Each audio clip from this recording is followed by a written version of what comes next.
Para se criar truta. A água é o principal fator para a instalação de uma truticultura.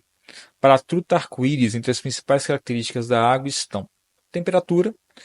Valores compreendidos entre 10 graus e 20 graus são indicados para o cultivo, sendo 0 graus e 25 graus os limites de sobrevivência. Então, truta não aguenta menos de 0 e mais de 25.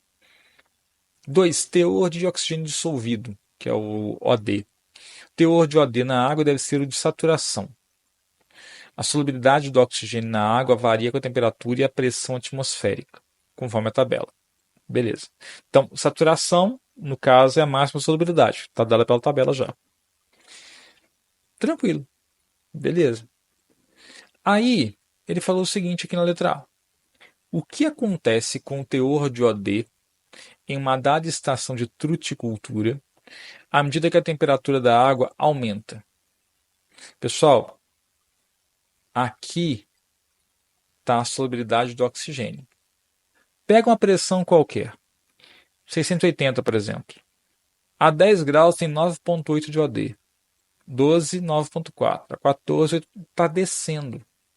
Isso é uma coisa que você não precisa nem decorar, porque você sabe bem de solubilidade já. Solubilidade de gases em líquidos. É clássico. Então, o que acontece com o teor de OD em uma estação à medida que a temperatura da água aumenta? Se a temperatura aumenta, a quantidade de gás dissolvido diminui. Isso acontece. Você vai escrever isso, pelo amor de Deus, não vai fazer um esqueminha assim não, tá? Por quê? Ele não pediu por quê, mas a solubilidade de gases em líquidos é sempre inversamente proporcional à temperatura. Bom, mantida a temperatura constante, o que acontece com o teor de OD à medida que a altitude em que as trutas são criadas aumenta? Pessoal, ponto 2. Se eu aumento a altitude, o que acontece com a pressão atmosférica? A pressão atmosférica cai. Então vamos lá. Ó, eu tenho aqui uma temperatura 10 graus. Vamos pegar isso aqui, ó, tá? Vou pegar essa linha aqui, fica mais fácil. 10 graus. Se eu estou nível do mar, tem uma quantidade de oxigênio maior. Se eu vou subindo com a minha truta, vai baixando o OD.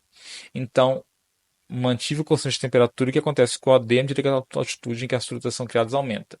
Se a altitude aumenta, a pressão atmosférica diminui, consequentemente, a concentração, o teor de OD também diminui. Então, quanto maior a altitude, menor vai ser a quantidade de OD, de oxigênio dissolvido. Simples. Tá? Direto você consegue sacar a parada. Beleza. Primeira letra A foi muito tranquila. Sem nenhum transtorno, vocês viram aqui numa boa, né? Sem probleminhas. Letra B. Agora é cálculo. A constante da lei de Henry para o equilíbrio da solubilidade do oxigênio em água é dada pela expressão Kh. Kh é um termo estranho, né? É igual a concentração de O2 no estado aquoso sobre pressão de O2, em que concentração de O2 aquoso corresponde à concentração de oxigênio na água em mol por litro, e P de O2 é a pressão parcial de oxigênio no ar atmosférico em atm.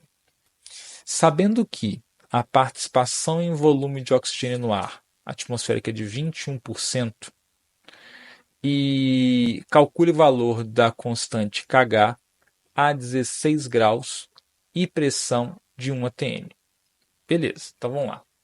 Calcular o Kh. Primeira coisa que tem que fazer, pessoal, pelo que ele mesmo falou aqui pra gente, né? O meu amigo oxigênio aqui, se é 16 graus, vamos ver aqui, ó. 16 graus e 1 atm. 1 atm é 760 milímetros de mercúrio. Então na tabelinha eu vou pegar isso aqui, ó, 16 em 1 atm, ó. Aqui. Eu tenho 9,6 milímetros de mercúrio de miligrama por litro de oxigênio. Então, nessa situação, eu tenho 9,6 miligrama de oxigênio por litro de água. Correto? Isso. Aqui, ó, tirei daqui, tá? A unidade está aqui. Beleza. Só que ele falou uma coisa importante. Na fórmula do KH, a concentração de O2 está em mol por litro. Então peraí. Primeira coisa que tem que fazer. 1 mol de oxigênio, de O2, é 16 mais 16, que são 32 gramas por mol. Então, 9,6 miligrama equivale a... Vou botar assim para ficar mais fácil, tá? 9,6, 10 a menos 3 do grama, equivale a N. N mols. O que vai rolar? Esse N aqui vai dar 1 vezes 9,6, que é 9,6, 10 a menos 3, né? Sobre 32.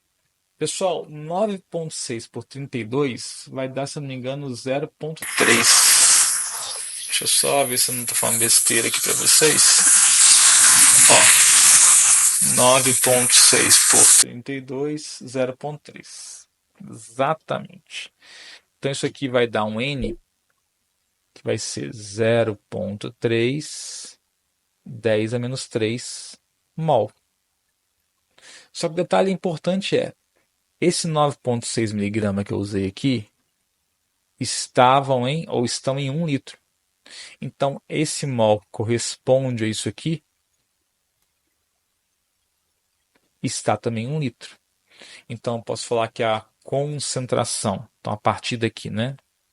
Usar a planária do saber aqui um pouco, ó.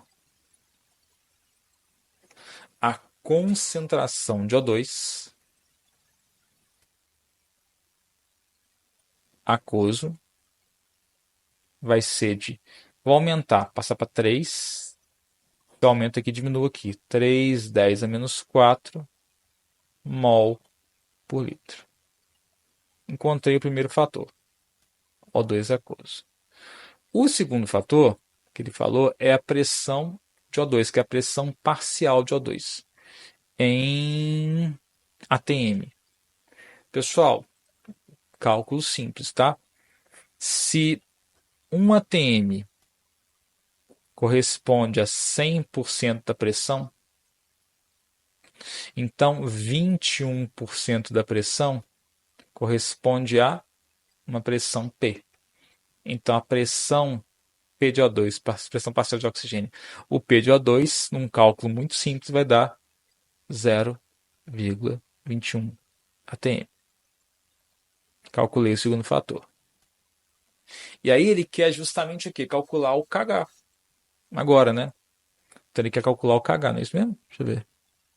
Calcule o KH. Então, se o KH, se o KH é a concentração de O2 aquoso sobre a pressão parcial de O2, não é isso?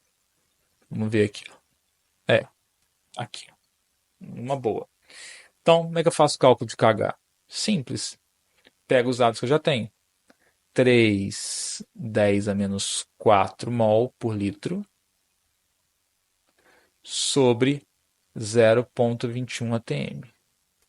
Quando dá essa brincadeira aqui? 3 por 0,21 vai dar um número ótimo, 14,28.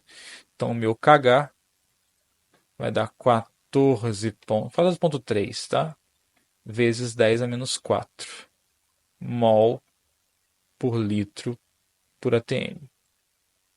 Então, eu posso falar que o KH vai dar 1,43, diminuo aqui, aumento aqui para 10 a menos 3 mol por litro por atm. Por que eu boto isso aqui? Porque eu tenho que botar unidade. Ele deu unidade para mim, tem que botar unidade porque é uma constante que eu estou encontrando que tem uma unidade associada a ela, sim. Uma boa. Então, um cálculo simples e o legal é, não lembro de lei de Henry. Cara, te deu a fórmula, te deu o que é cada coisa, falou assim, sabendo disso, calcula. Só tinha só duas missões. Calcular qual que é a pressão parcial de O2 na atmosfera e calcular qual seria a quantidade de O2 em mol por litro a 16 graus, e não em grama por litro. Fora isso, de novo, uma transição de grama para mol, que é muito comum cair nos vestibulares da Unesp. Então é uma questão bacana demais da Unesp 19.